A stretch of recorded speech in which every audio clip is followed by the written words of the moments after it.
Ton vol atterrit à l'aéroport Charles de Gaulle. Documents en règle, visa valide, passeport tamponné et bagages minutieusement contrôlés. Tu marches d'un pas assuré vers le contrôle de l'immigration. L'agent français te regarde, esquisse un léger sourire et te souhaite la bienvenue avec un bonjour. Tu penses, c'est bon, j'y suis presque. Mais juste avant d'arriver au tapis à bagages, un autre agent de la police aux frontières apparaît. Pouvez-vous déverrouiller votre téléphone, s'il vous plaît ? Te demande-t-il poliment. Tu prends cela comme une simple étape du processus. Tu tends ton téléphone sans hésitation, confiant. Tu n'as rien à cacher, ou peut-être que si. 10, 15 minutes passent. L'agent passe un appel. Soudain, 2 autres officiers apparaissent. Ils t'entourent. « Veuillez nous suivre pour un contrôle complémentaire », disent-ils d'un ton professionnel. En quelques secondes, ce qui semblait être une simple entrée dans le pays se transforme en une inspection approfondie. Et tout cela à cause de quelque chose qui se trouvait dans ton téléphone. Quelque chose dont tu ne savais même pas que cela pouvait poser problème. Personne ne t'avait prévenu. Personne ne t'avait expliqué qu'une image, une conversation ou une application pouvait te suffire à te refuser l'entrée, voire à te retenir. Et ce n'est pas une histoire inventée. Cela arrive tous les jours. Tu crois que cela ne peut pas t'arriver, mais tu devrais le savoir. Le téléphone est devenu le principal informateur des agents frontaliers français et européens.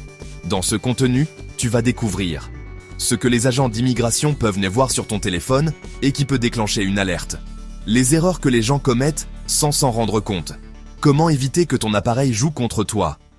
Et aussi, nous répondrons à des questions essentielles comme « Pourquoi inspectent-ils les téléphones? Que se passe-t-il si je refuse? Quel type de contenu peut te causer des problèmes? Même si tu n'as rien fait d'illégal, ce que tu vas apprendre peut faire la différence entre entrer en France sans problème ou te retrouver avec ton visa annulé et un vol retour. Pourquoi peuvent-ils examiner ton téléphone? La loi les y autorise. Commençons par le plus basique. Les autorités françaises ont-elles le droit de te demander ton téléphone?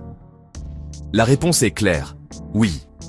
La loi européenne et le code frontière Schengen leur accordent ce pouvoir. La police aux frontières, PAF, et la douane française disposent de l'autorité légale pour inspecter tout ce que tu apportes en entrant en France ou dans tout autre pays de l'espace Schengen.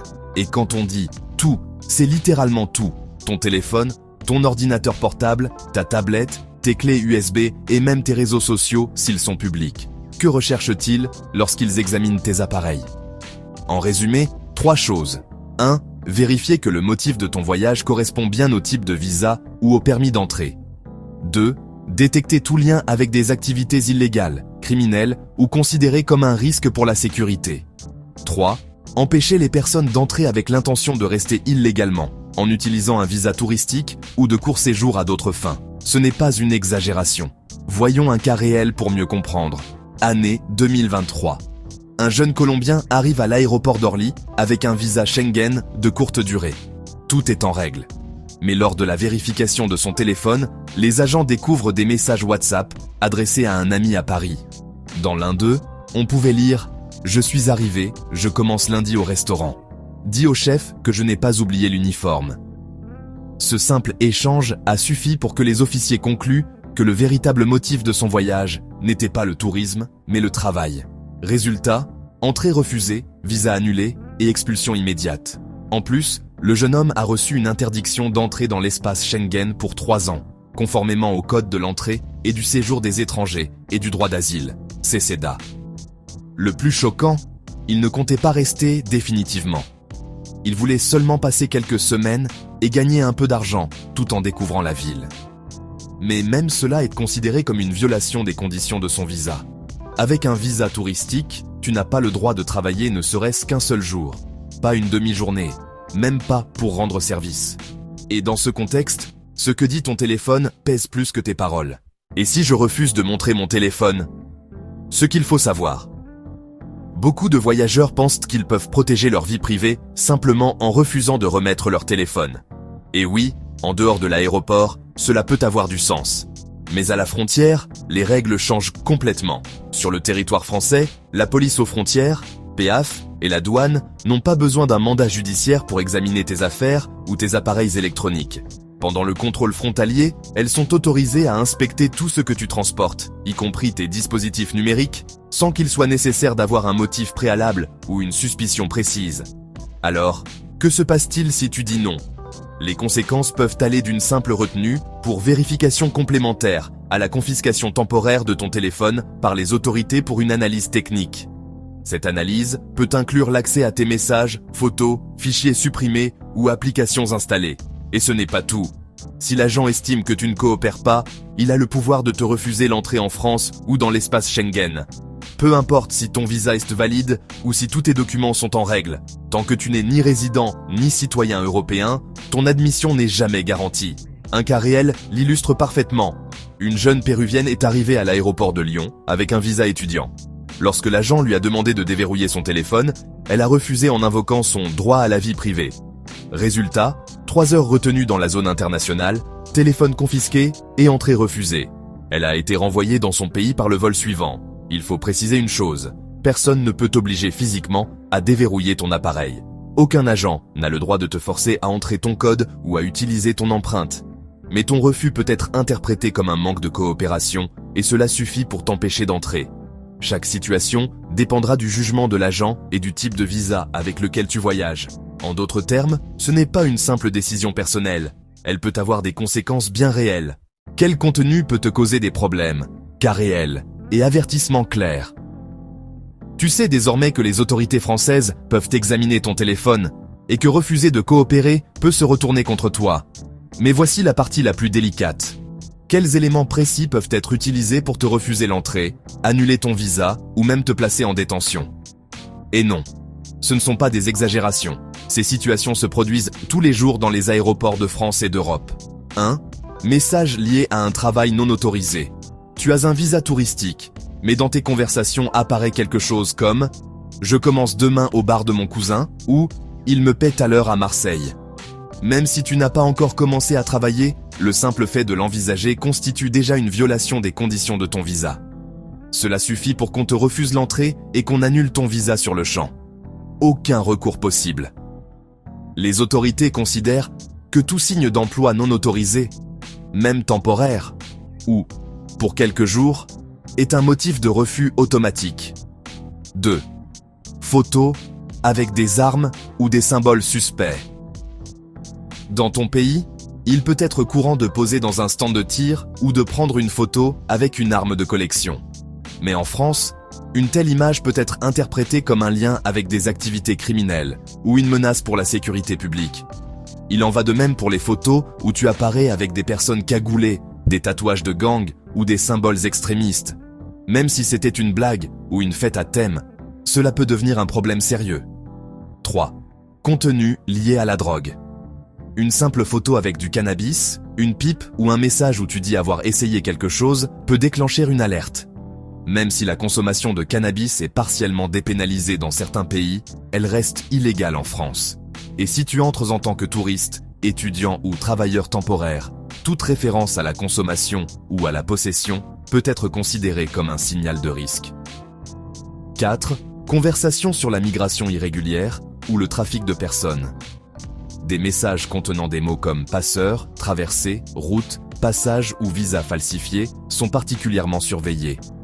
Même si tu ne les as pas écrits toi-même, s'ils apparaissent dans tes discussions ou dans des groupes de messagerie, tu es responsable du contenu. Un cas récent le montre, un jeune Guinéen, titulaire d'un permis humanitaire, a été arrêté à Nice parce que sur son téléphone se trouvaient des messages d'un groupe Telegram où s'organisaient des traversées irrégulières via l'Italie. Même s'il ne participait pas directement, il a été placé en garde à vue sous suspicion d'aide à l'entrée illégale. Son dossier est toujours en cours. 5. Applications suspectes ou d'usage douteux. Des applis servant à falsifier la localisation, créer de faux documents, accéder à des réseaux étrangers ou utiliser des VPN non officiels peuvent éveiller les soupçons. Même si certaines ont des usages légitimes, à la frontière, il n'y a pas le temps pour des explications techniques. Les décisions se prennent rapidement. Un simple icône peut suffire pour que ton appareil soit examiné en profondeur. Supprimer tout avant de voyager, attention, cela peut se retourner contre toi. Beaucoup de voyageurs pensent que s'ils effacent leurs photos, Leurs discussions ou leurs applications avant de prendre l'avion, ils seront protégés. Mais la réalité est tout autre. Les autorités françaises et européennes disposent d'outils d'analyse criminalistique numérique capables de récupérer les informations supprimées. Oui, même si tu as utilisé des applications qui prétendent tout effacer de manière sécurisée. Messages, images, historiques, fichiers, rien ne disparaît complètement. De plus, il y a un autre détail que peu de gens prennent en compte. Un téléphone complètement vide suscite aussi la méfiance.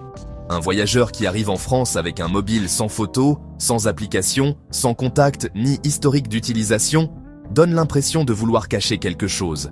Et cela, pour un agent de frontière, est un signal d'alerte immédiat. La clé n'est donc pas de tout effacer, mais de préparer ton appareil intelligemment. Avant de voyager, quitte les groupes où l'on parle de sujets délicats ou potentiellement problématiques. Supprime les fichiers inutiles ou susceptibles d'être mal interprétés. Sauvegarde tes photos personnelles et tes documents importants sur un cloud sécurisé, de préférence chiffré. Garde uniquement ce qui est nécessaire sur ton téléphone.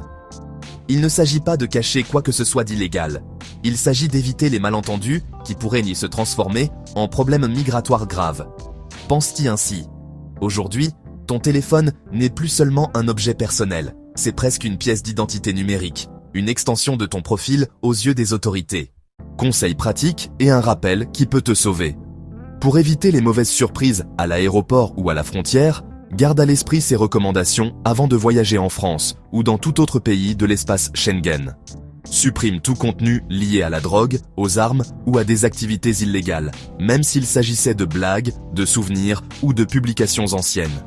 N'emporte aucune preuve d'activité professionnelle ou économique si ton visa est touristique ou de court séjour. Un simple message contenant des tarifs ou des devis peut être interprété comme une activité de travail non autorisée. Quitte les groupes WhatsApp, Telegram ou Facebook où l'on parle de sujets sensibles, migration irrégulière, faux documents, contrebande ou consommation de drogue.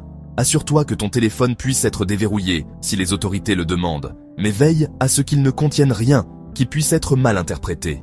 Réponds toujours avec calme et sincérité. Ne mens pas et n'invente pas d'explications. Lors des contrôles, les agents détectent très vite les contradictions.